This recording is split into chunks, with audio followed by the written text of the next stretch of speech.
Hello, I'm Lieutenant Mitch Zumwalt with the Fairfax County Fire and Rescue Department. Severe bleeding, or hemorrhage, is the leading cause of preventable death in the setting of a traumatic injury. Providing early bleeding control in these situations can make all the difference. In the upcoming video, we're going to show you 3 critical steps to provide that bleeding control until emergency services arrive. Those steps are direct pressure, tourniquet application, and wound packing. Direct pressure is a simple and effective way to stop most external bleeding. If you're helping someone with a severe bleed, immediately apply firm, direct pressure to the wound with your hand, clean cloth, or gauze if available.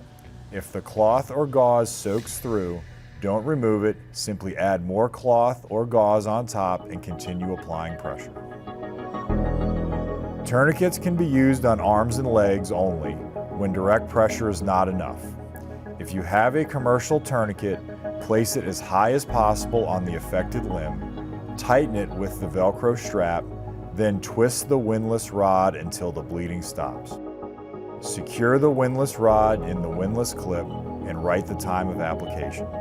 Do not place tourniquets over joints, as this does not allow for the proper pressure to control bleeding. Tourniquet application is painful, but do not loosen or remove them. They are necessary to save a life in these situations.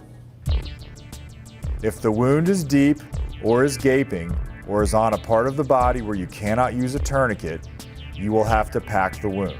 Examples of areas that you cannot apply a tourniquet and will need to pack are the armpit and the groin.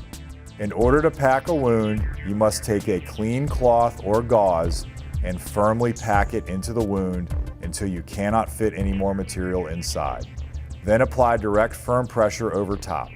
This technique helps control bleeding by filling the wound with absorbent material and allowing the blood to clot. You will need to maintain this external pressure until emergency services arrive. After performing these steps, it's crucial to request professional medical help as soon as possible. Keep applying pressure until emergency responders arrive. Time is critical, but your quick actions can help save lives.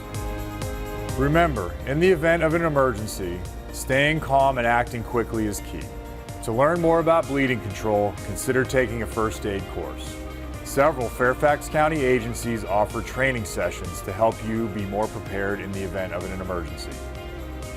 Thank you for taking the time to learn about bleeding control. Together, we can make our community safer.